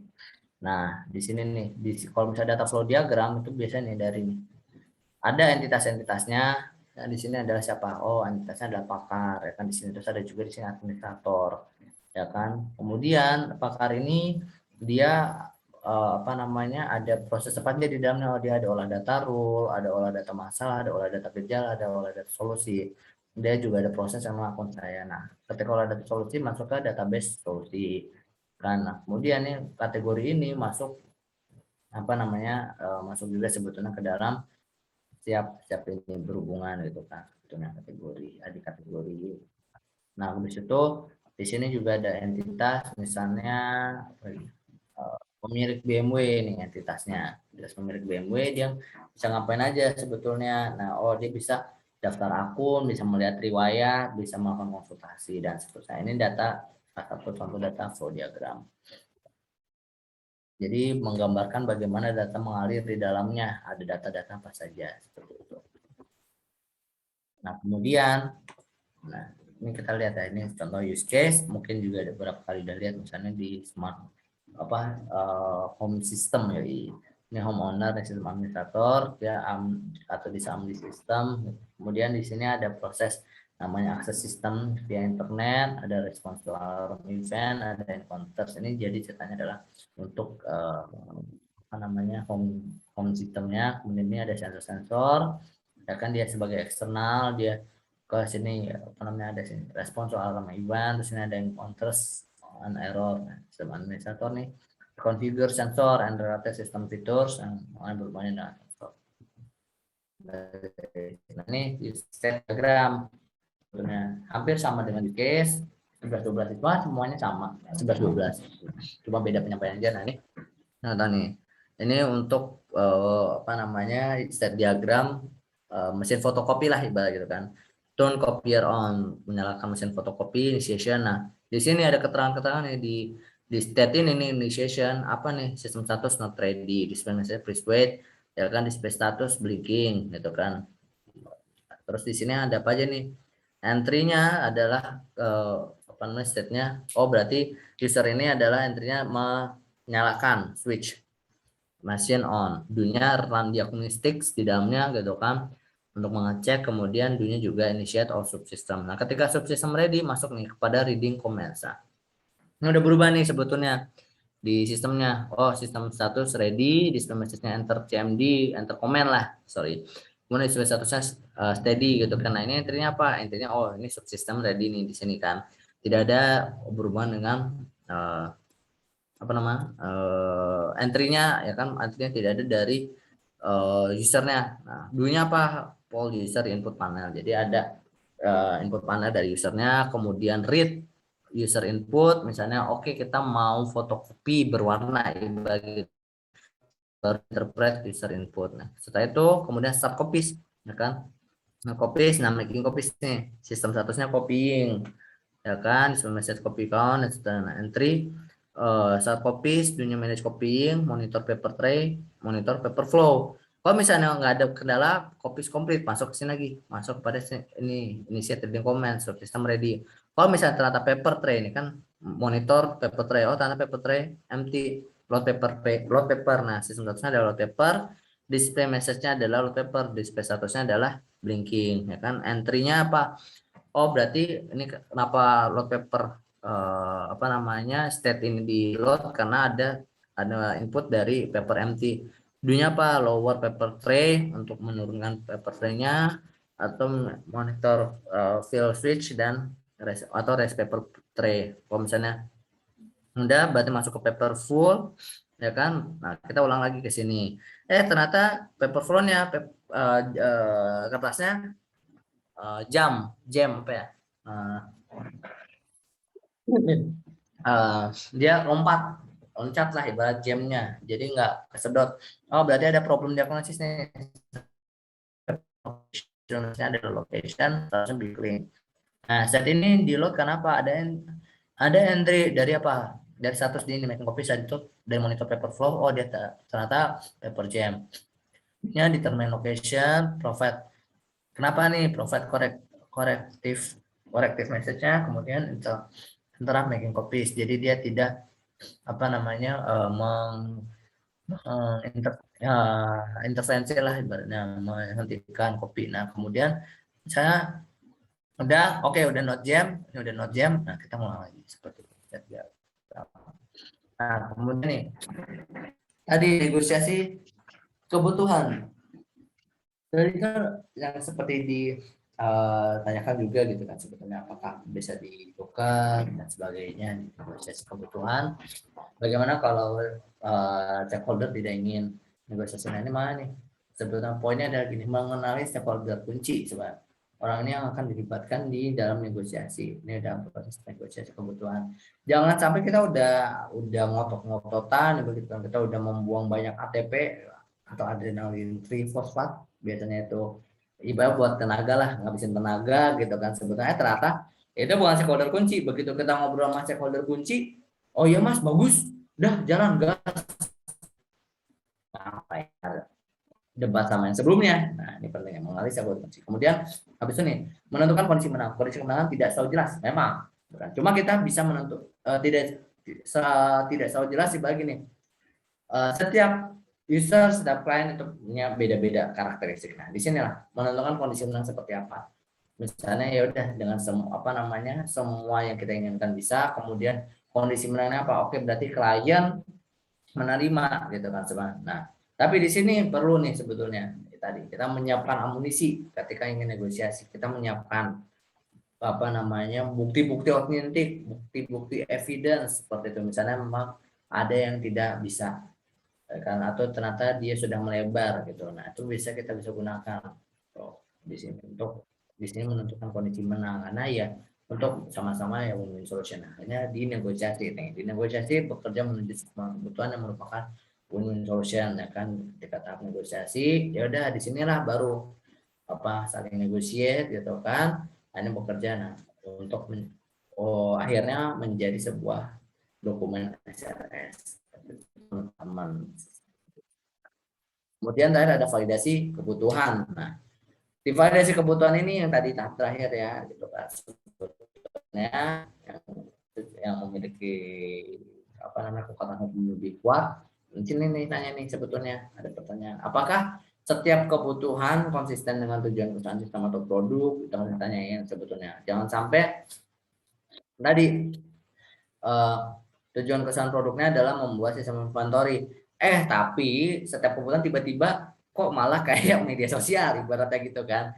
Tiba-tiba bisa update status, tiba-tiba bisa chatting, tiba-tiba ini dan sebagainya. Nah, kita bisa lihat nih. Kecuali kalau emang ini akan menjadi all in one system, ibaratnya kan langsung semuanya ada di situ. Nah, itu berbeda. Nah, Karena apakah semua kebutuhan telah dispesifikasikan pada tingkat abstraksi yang tepat? Apakah beberapa kebutuhan pada tingkatan detail teknis tidak tepat pada levelnya? Jadi secara dilihat nih sebetulnya. Baik lagi dari kebutuhannya, apakah telah dispesifikasikan gitu abstraksi yang tepat gitu kan sebetulnya. Oke, berarti ini bisa tadi misalnya sistem inventory ini nanti bisa menggunakan kayaknya bisa dipakai Laravel aja gitu kan sebetulnya pakai package A B C D E F G tulisin dan sebagainya gitu kan. Tapi jangan sampai dia minta sistem informasi di awal tapi kebutuhannya menjadi sistem cerdas gitu kan. Apakah kebutuhan benar-benar diperlukan ataukah dia hanya merupakan fitur tambahan yang tidak esensial bagi tujuan sistem? Karena ini yang tadi namanya priority sebetulnya. Jangan sampai budget terbatas, waktu terbatas, tetapi minta tadi tiba-tiba, Mas, kita mau apa namanya buat ganti gambar profile picture dari akunnya Mas dan sebagainya. Ini tanya nih sebetulnya. Itu misalnya mau tetap ya itu berarti menjadi priority low. Apakah setiap kebutuhan terbatasi dengan baik dan tidak ambigu? Nah, ini jangan sampai adanya kebutuhan yang ambigu ibarat tadi sebetulnya jangan sampai ya orang butuh sistem inventory tapi kita Indonesia literally user membutuhkan sistem inventory. No, itu ambigu banget sistem inventory yang seperti apa, nama didetailkan sebetulnya apa namanya user tiap divisi dapat melihat stok dari divisi yang divisi yang lain begitu kan sebetulnya. Owner bisa memantau stok dari stok barang dari divisi yang ada di perusahaannya, dijelaskan gitu kan. Jangan sampai ada ambiguitas. Kenapa? Di situ nanti yang malah jadi karet. Kalau mudah menjadi karet itu akan sangat merugikan bagi developer sebetulnya. Jadi kalau bisa ya jangan berpikir deh, udah kita ngebuat gini aja biar kita bisa inovasi. No. Jangan pernah berpikir seperti itu sebetulnya, karena kalau kita berpikir kayak gitu yang ada kita apa kerja 1 kali 24 jam tetapi tidak ada cost. Kita yang ada terus di banyak lah ibarat terus ditekan di press. Nah di situ kita butuh untuk membatasi sebetulnya harus terbatasi gitu loh. Jangan sampai jangan sampai ada karet ibarat gitu. Sini benar-benar harus dibatasi. Kita boleh berinovasi, kita boleh solusi, tetapi begitu. Kita benar sudah di tahap sebelumnya. Kita ketika lagi UR gathering, ketika lagi meeting, kita ngasih solusi gitu. Kita baru berinovasi. Tetapi ketika setelah itu udah ini boundary-nya, gitu kan. Bahkan ada yang misalnya adalah CRUD. Ada yang tahu nggak di sini CRUD itu apa? Ayo, coba ada yang tahu nggak CRUD itu apa? Coba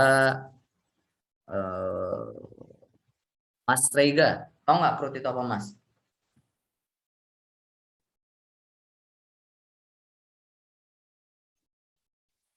Halo?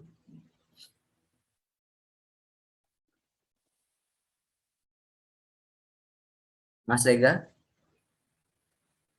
Tidur nih. Atau Mas Adit deh. Tahu nggak Mas Adit CRUD itu apa? Tidak tahu, Pak. Kenapa? Tidak tahu, Pak. Ini nggak ada yang tahu nih CRUD. CRUD itu singkatan sebetulnya dari create, read, update, dan delete. Nah, ini tuh sangat penting sekali. Dimana tadi, karena butuhnya dibatasi ya, harus jelas sebetulnya. User, owner, ya kan? Kita harus menspesifikasikan user owner bisa melihat data stok dari setiap divisi. Dia apa? R. Udah. Tetapi berbeda ketika misalnya tadi user admin keuangan tiap divisi dapat membuat pengajuan stok. Dia bisa create. Ketika dia bisa create, otomatis bisa read. Nah, tetapi ada kondisi gini. User kepala divisi dapat stok dari divisi yang dapat melihat stok bersama divisi. Nah, di situ berarti dia hanya bisa R. Dia tidak bisa create, tidak bisa update, tidak bisa mendelete, dia hanya bisa R untuk stok dari divisi yang bukan merupakan divisinya. Seperti itu. Jadi ini harus dibatasin, harus dilihat nih. Terbatasi dengan baik, tidak ambigu. Nah, kemudian apakah setiap kebutuhan mempunyai atribut? Apakah sebuah sumber tercatat untuk setiap kebutuhan? Nah, ini juga perlu nih. Mempunyai atribut atau enggak? Ya tadi sebetulnya. Atribut dari misalnya inventory. Ada atribut apa ya? Produk. Gitu kan. Kalau sebuah sumber tercatat untuk setiap kebutuhan. Kemudian apakah setiap kebutuhan konflik dengan kebutuhan lain, apakah ada yang nge-crash gitu kan sebetulnya. Jangan sampai ada kebutuhan A sama kebutuhan B, ini tuh sebenarnya komplementari gitu sebetulnya, tidak bisa dilakukan. Let's say ownernya gitu kan sebetulnya, nanti kebutuhannya adalah pertama dia bilang adalah dia mau agar tiap divisi bisa melihat. Terus yang kedua adalah tiap divisi tidak bisa melihat stok satu sama lain.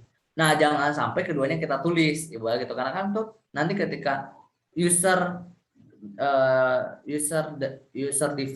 kepala divisi tidak dapat melihat stok dari divisi yang bukan merupakan divisinya. Nanti akan menjadi clash, menjadi user kepala divisi dapat melihat stok dari divisi yang bukan divisinya. Nah, itu ada konflik atau enggak? Dan requirements-nya itu harus dicek, harus di cross check, jangan sampai ada yang namanya konflik. Nah, kemudian ini adalah validasi apakah dapat diterima teknik di rumah bagi sistem atau produk. Lagi nih dia meminta butuh namanya dataset yang misalnya biasanya 11 dataset dengan harus server yang sangat bagus banget, ternyata servernya tidak mumpuni, ibarat gitu kan, nggak bisa. Nah, malah disesuaikan gitu loh. Nah, ini balik lagi terhadap apa yang namanya SLA, Service Level Agreement-nya. Sebetulnya. Nanti ketika kita udah dapat setiap user requirements-nya gitu kan, apakah ini mau dibangun di lingkungan yang sudah ada atau membuat lingkungan yang baru gitu loh sebetulnya. Kalau membuat lingkungan baru itu akan lebih mudah, kita bisa membuat SLA-nya gitu kan sendiri. Oh gini. Tapi ketika itu dibangun di lingkungan yang sudah ada, kita harus memastikan sebetulnya kalau kebutuhan ini bisa berjalan gitu sebetulnya. Jangan sampai sebetulnya bandwidth-nya itu adalah dalam satu waktu hanya bisa mengakses 500, dapat diakses oleh 500 atau dari user account saya dapat diakses oleh 2 juta orang, yang ada nge-crash gitu lah sebetulnya. Nah, kemudian apakah setiap kebutuhan dapat diuji setelah diimplementasi, dicek sebetulnya. Oh, kebutuhan untuk tadi bisa setiap kepala divisi bisa melihat stok dari divisi yang bukan divisinya. Oh, ternyata bisa dicanda. Setiapnya diuji sebetulnya. Apakah bisa diuji gitu loh. Karena kalau enggak ya berarti nggak bisa gitu loh. Harus bisa diuji semuanya. Apakah model kebutuhan mencerminkan informasi, fungsi dan perilaku sistem yang dibangun dengan baik, ini terkait tadi gitu kan, desainnya gitu kan, model kebutuhannya seperti apa tadi dari skenario, use case dan sebagainya, apakah sudah menggambarkan, mencerminkan dari informasi yang dibutuhkan, fungsinya gitu kan. Kita harus benar menuliskan dengan cermat nih sebetulnya dan perilaku sistem yang baik kan. Jangan sampai gitu kan sebetulnya tapi dari modelnya kita membuat sebuah ternyata atributnya bukan material untuk bukan material bukan informasi untuk material atau produk, tetapi ternyata malah informasi untuk mahasiswa ibaratnya gitu kan, untuk mata pelajaran, untuk mata kuliah, untuk data mahasiswa. Nah, itu di sini nih, apakah modelnya mencerminkan informasinya, kemudian apakah model kebutuhan telah dipartisi sedemikian sehingga menampilkan secara progresif informasi yang lebih detail, dan adalah apakah pola kebutuhan telah digunakan untuk mempermudah model kebutuhan, apakah semua pola telah divalidasi. Jadi jangan sampai ada pola validasi yang pola kebutuhan yang tidak divalidasi, karena ini sangat penting banget. Ini yang berkekuatan legal, berkekuatan hukum di sini. Apakah pola konsisten dengan kebutuhan konsumen.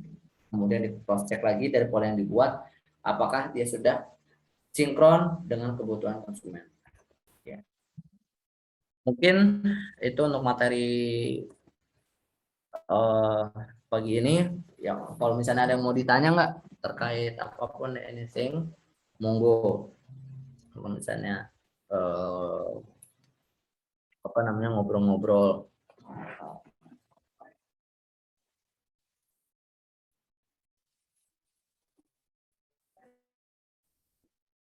Silahkan, feel free nanya terkait materi ini atau materi yang sebelumnya, atau mungkin dari mata kuliah lain mau ditanyakan gitu kan. Dari mungkin kalian ngambil mata kuliah apa aja sih semester ini?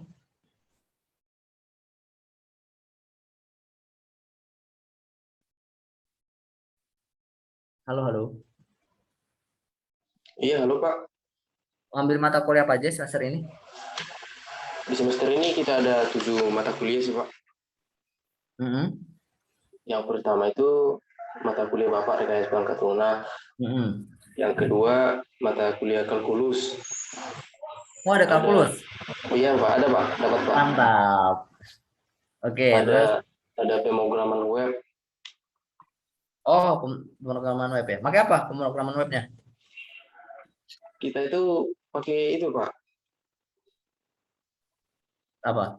Sublime Text. Oh, ini idenya. Oh iya Pak. Nggak, maksudnya apa? PHP, JavaScript, framework apa? Atau PHP native? Pakai PHP Pak. Oh, ini Osama bilang Sama-sama. ada. Pakai Java apaan? JavaScript maksudnya? Oh iya Pak. Oh. HTML juga ya Pak. Oh iya. Tapi nggak pakai framework apa gitu ya?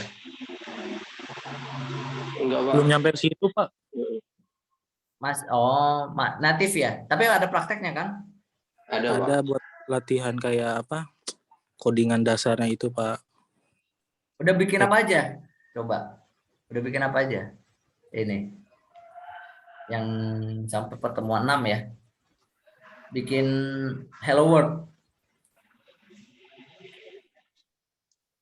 Hello World mah pasti udah lah ya. Kan awal banget. Ini tampilan apa, landing page atau apa?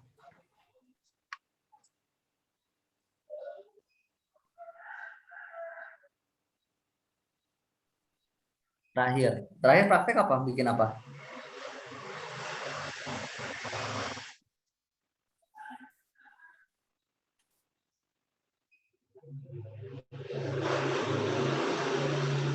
Oh iya, soalnya diberikan masing-masing materi soal materi.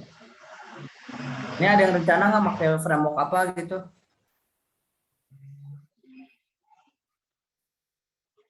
Beda-beda berarti ya? Ada yang JavaScript, ada yang PHP ya ini ya guys. Di sini.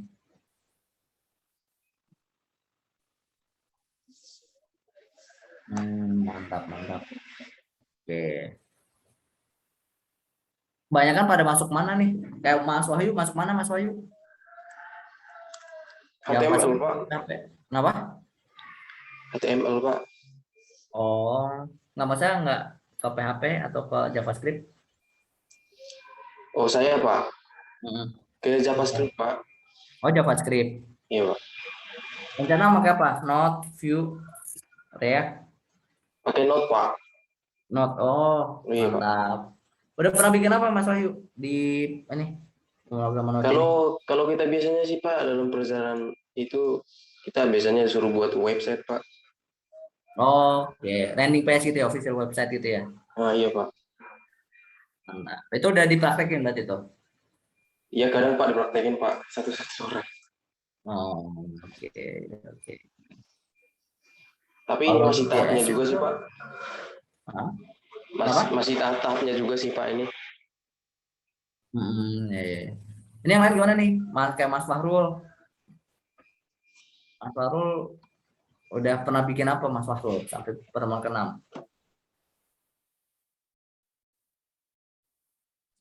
Ini sih Pak, huruf apa? Ngubah huruf terus kayak tag yang lainnya underline atau apapun itu sih Pak. Baru itu aja sih. Oh, berarti masih belum yang apa namanya UI yang gimana ya? Kalau buat mata pelajaran pemrograman web baru sampai situ aja sih Pak, belum kesananya lah. Oh, kalau yang lain udah? Itu di semester 1 Pak. Oh, di semester 1. Oh, di semester 1 apa? Udah bikin apa? Udah buat kayak web gitu sih Pak, web kayak apa? Ada tabelnya kayak gitu sih, udah konkret banget lah. Apa semester 2 sih saya lupa. Oh, berarti yang tadi pakai Java itu ya, JavaScript. Iya, itu udah di Oh, semester 2 gitu. oh, keren keren. Pakai Node juga Mas Farul? Atau beda? Kayak Pakai apa? Sublime Text. Enggak, bukan maksudnya kan tadi Hah? kalau Mas Wahyu kan frameworknya pakai Node.js, JavaScript-nya pakai framework nggak? Pakai kayak Node.js, Vue atau React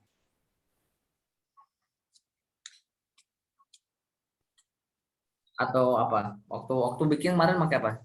Atau JavaScript normal aja? Native. Java, JavaScript sih seingat saya. Oh, native aja ya. Oke, mantap. Itu apa namanya? Ini sebetulnya harus mulai dibiasakan apa mulai nyari-nyari tahu tuh terkait tadi yang saya sebutin, ada React.js, ada Node.js, ada Vue.js, karena pada kenyataannya nanti begitu lapangan kerja gitu ya, yang banyak dicari tuh itu sebetulnya Node.js, React.js, Vue.js. Kemudian kalau misalnya di mobile ya, mobile kemarin siapa tuh yang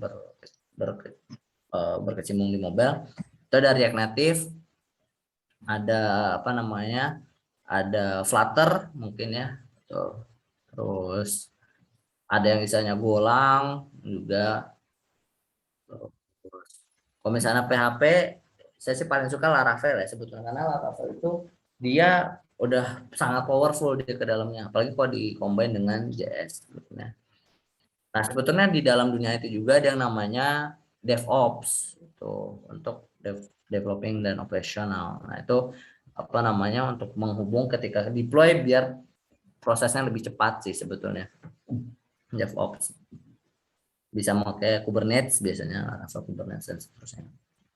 Ada banyak. Mungkin kita coba apa sebagai apa anak IT ya gitu kan, yoi, anak IT dicari-cari gitu. Sebetulnya jangan sampai nanti ketika baru lulus tiba-tiba kayak orang tenggelam gelagapan gitu kan. Apa itu Node.js, apa itu React.js, apa itu Vue.js gitu kan, apa itu Laravel, apa itu Spring dan sebagainya. Saya udah mulai coba dicari-cari itu sebetulnya. Tadi udah bagus tuh Mas Wahyu ya udah tahu apa Node.js. Kalau Mas Osama biasanya pakai apa Mas Osama?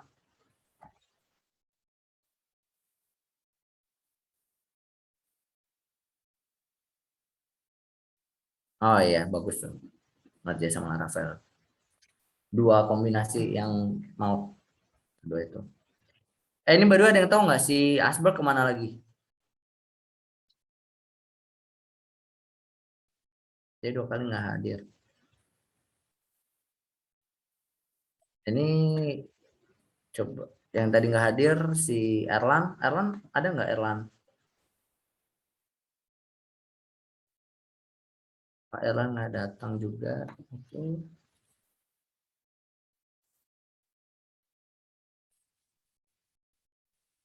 Asberg nggak ada kabar juga ya Asberg ya?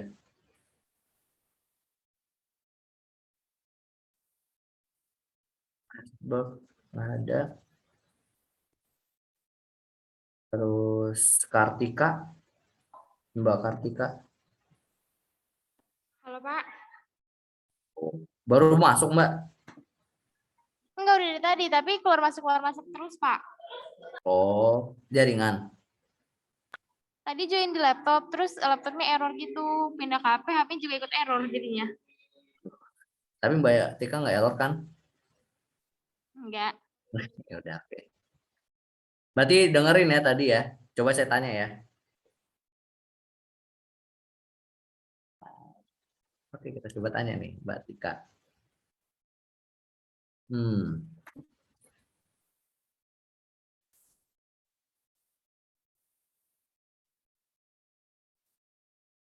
Pertanyaan yang perlu ditanyakan pertama kali untuk mendapatkan kebutuhan pengguna apa aja sih Mbak sebetulnya? Apa aja yang harus kita dapatkan? Pertanyaan yang dapat menjelaskan apa aja sih sebetulnya?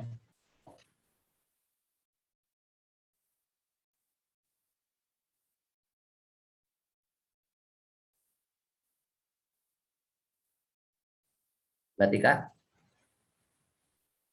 Kalau Pak kedengaran nggak suara saya? sekarang kedengeran. Ya. Yang pertama itu pemahaman dasar dari masalah. Oke. Orang yang membutuhkan solusi, keadaan dari solusi yang diinginkan. Terus yang terakhir efektivitas komunikasi dan kolaborasi awal antara konsumen dengan developer. Oke, mantap Mbak Tika. Oke, nice. Jadi Mbak Tika juga termasuk yang rajin nih, dia nggak pernah absen. Good job Mbak Tika. Ini siapa lagi yang belum pernah absen nih? Terima kasih Pak. Udah, Mas ya 3 orang itu aja, keren. Big appreciation buat kalian. Nanti saya kasih nilai tambah karena rajin. Oke, kemudian ya ini Asbok nggak ada di kampus. Oh, ini lagi pada sering ke kampus juga ya? Oh, kayak gini tuh.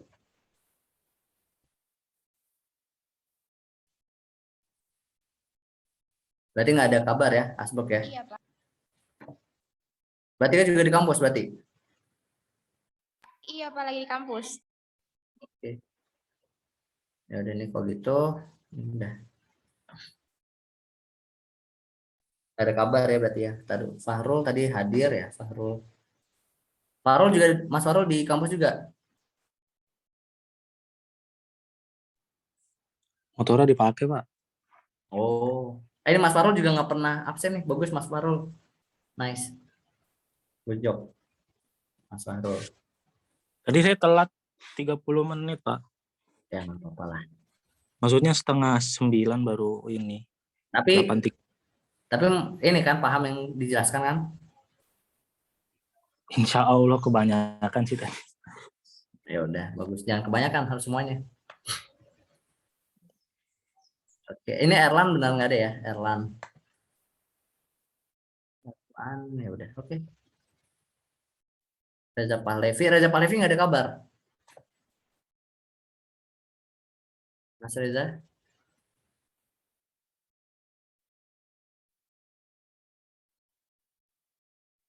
Oke, ya udah kok gitu. Erlan, Asberg, Reza nggak ada kabar ya.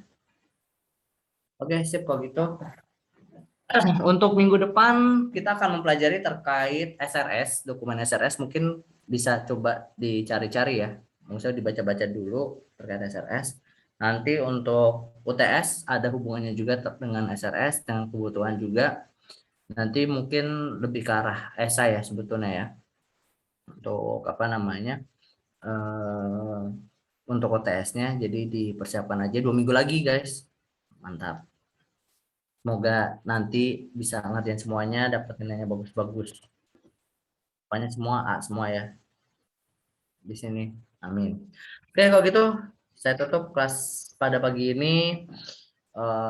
Semoga ilmu yang didapatkan dapat bermanfaat, bisa terus nempel, bisa terus diimplementasikan, diaplikasikan. Untuk yang kemarin apa namanya berminat untuk join proyek bisa cek TC, udah saya informasikan.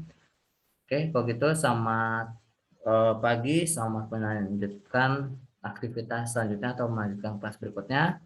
Saya tutup. Wassalamualaikum warahmatullahi wabarakatuh. See you next week. Dadah. Waalaikumsalam warahmatullahi wabarakatuh. Terima kasih banyak Pak. Terima kasih, Pak.